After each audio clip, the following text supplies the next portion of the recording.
Movie শুরু হয় আর আমরা দেখি কিছু টিনেজার ছেলে মিলে একটা অদ্ভুত ক্রিয়েচারকে মারার চেষ্টা করছে। এরই মধ্যে সেই ক্রিয়েচারটা ছেলেগুলোর মধ্যে একজনকে মেরে ফেলে, আর সেটা দেখে জিম নামের একটা ছেলে সেই ক্রিয়েচারটাকে তাড়া করে এবং মেরে তার মাংস খেতে শুরু করে। এরপর অন্য সব ছেলেরাও জিমের মতো ক্রিয়েচারটাকে খেতে শুরু করে আর ক্রিয়েচারটাকে শিকার করার জন্য জিমকে বাহবা দেয়। এরপর আমরা দেখি জিম এবং তার পরিবারকে সেই ক্রিয়েচারটাকে মারার জন্য পুরস্কৃত করা হয় দামি গাড়ি, বড় বাড়ি এবং অনেক টাকা দিয়ে। আর এরপর নিয়ম অনুযায়ী জিম গাড়ি নিয়ে শহরের বাইরে চলে যায় দুনিয়া দেখতে। এরপর সিন শিফট হয় আর আমরা দেখি 1 বছর পেরিয়ে গেছে। চার্চের ভেতরে শহরের সমস্ত 18 বছরের ছেলেদের ডাকা হয় এবং শহরে ইন্সপেক্টর রিকি তাদের ভাষণ দেয় যে প্রত্যেক বছর হ্যালোউইনের রাতে ভুট্টার ক্ষেত থেকে সটুথ নামের এক ক্রিয়েচার তাদের শহরে প্রবেশ করে তাদের জীবন নষ্ট করে দেওয়ার জন্য। আর তাকে যদি মধ্যরাতে চার্চে বেল বাজার আগে না মারা হয় তাহলে শহরে নেমে আসবে এক অশুভ অন্ধকার। অনেক বছর আগে একবার সেই সটুথকে কেউ মারতে ব্যর্থ হয়েছিল।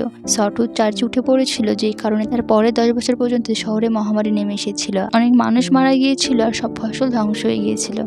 সেই জন্য ওদের মধ্যেই কাউকে সটুথকে মেরে শহরকে রক্ষা করতে হবে, আর যে এটা করতে পারবে সে হবে এই শহরের হিরো এবং তাকে অনেক দামি কার, টাকা, বাড়ি এবং তাদের পরিবারকে অনেক সম্মান দেওয়া হবে, ঠিক যেমন জিমকে এবং তার পরিবারকে দেওয়া হয়েছিল। মেয়ের ভাই রিচি এবং তার বন্ধুরা এবার এই শিকারে অংশ নেওয়ার কথা বলে।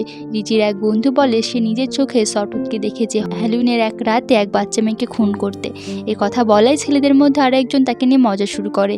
রিচি বাধা দিলে তার সাথে তার হাতাহাতি হয়ে যায়। অফিসার রিকি রিচিকে সেখান থেকে বের করে দেয় ঝামেলা থামানোর জন্য। তবুও ছেলেগুলো রিচিকে মারার জন্য ফলো করতে থাকে। রিচি বাঁচার জন্য এক মুভি থিয়েটারে ঢুকে পড়ে। সেখানে তার কেইলি নামের এক মেয়ের সাথে পরিচয় হয় যে শহরে নতুন শিফট করেছে। এরপর রিচি এক দোকানে যায়, সেখানে একজন তার দাদা জিমের কথা জিজ্ঞেস করে। রাতে ডিনারের সময় রিচির মা তাকে একটা পোস্ট কার্ড দেয় যেটা নিউ অরল্যান্ড থেকে জিম তার জন্য পাঠিয়েছে। রিচি তার প্যারেন্টসকে বলে সে এইবার শিকারে অংশ নেবার সিদ্ধান্ত নিয়েছে। তার প্যারেন্টস তাকে বারণ করে, তারা বলে এটা নিয়মের বাইরে, নিয়ম অনুযায়ী একই পরিবারের দুজন ছেলে শিকারে অংশ নিতে পারবে না।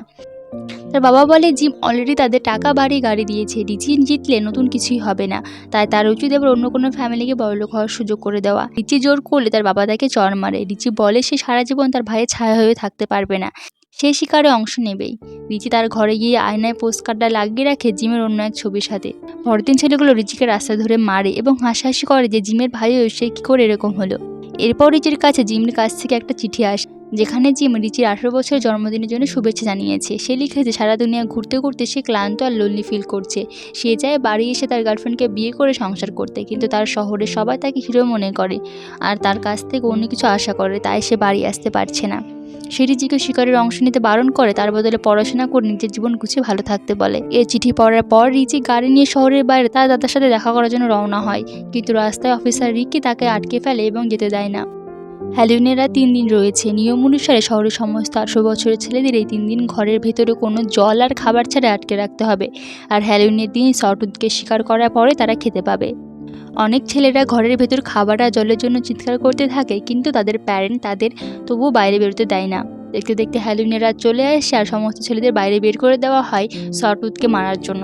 রিচিকে তার বাবা আর মা দুজনে অনেক অনুরোধ করে না যাওয়ার জন্য, কিন্তু রিচি তাদের কোনো কথা শোনে না। রিচি তার বন্ধুদের সাথে গাড়ি করে সটুথকে শিকার করতে যায়। তারা সটুথকে ক্ষেতের মধ্যে দেখতে পায় এবং তারা করে।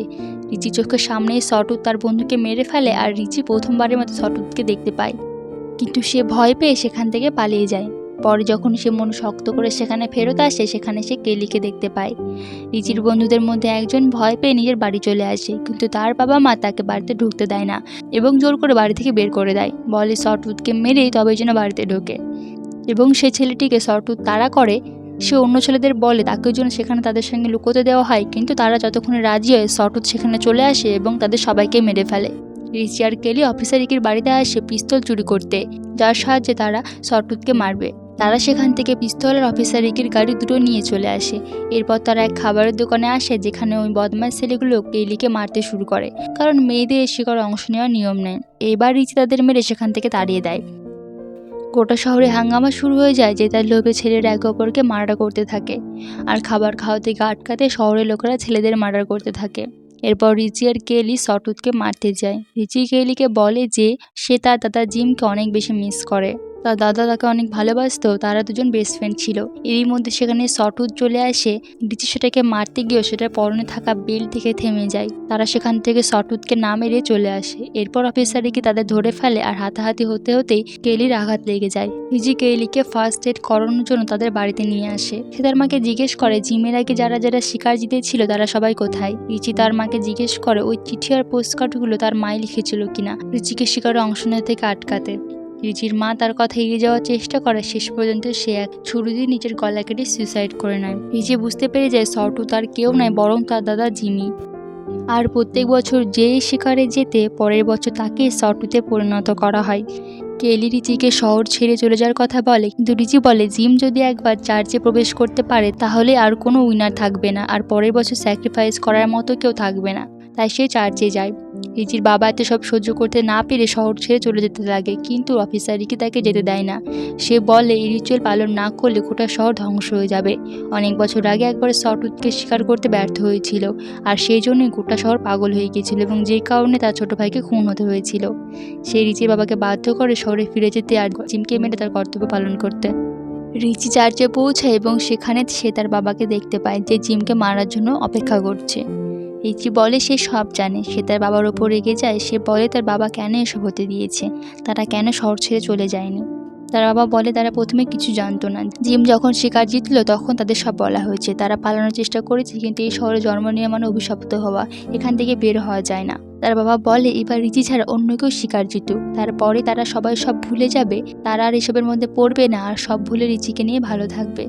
রিচি বলে তার মা সুইসাইড করেছে আর সে চায় না অন্য কেউ আর এইভাবে স্যাক্রিফাইস হোক। এই বলে সে চার্চের বাইরে বেরিয়ে আসে। সে জিমকে দেখতে পায়, সে তাকে ধরে চার্চের ভেতরে নিয়ে আসার চেষ্টা করে। এরই মধ্যে অফিসার রিকি সেখানে চলে আসে আর অন্য একটা ছেলেকে দিয়ে জিমকে খুন করানোর চেষ্টা করে। রিচি জিমকে বাঁচানোর চেষ্টা করে। সে বলে জিমের গায়ে হাত দিলে সে সবাইকে মেরে ফেলবে। জিম রিচিকে বলে তাকে মেরে ফেলতে, কারণ সেইভাবে বেঁচে থাকতে চায় না। রিচি তার দাদার কথা রাখতে তাকে মেরে ফেলে। এরপর রিচিকেও জিমের মতো সম্মান এবং পুরস্কার দেওয়া হয়, কিন্তু রিচি গাড়ি করে কেলিকে নিয়ে শহর থেকে পালিয়ে যাওয়ার চেষ্টা করে, কিন্তু অফিসার রিকি তাকে আবার ধরে ফেলে। সে রিচিকে ভুট্টার খেতে নিয়ে গিয়ে খুন করার চেষ্টা করে। এরই মধ্যে রিচি তাকে গুলি মেরে দেয়।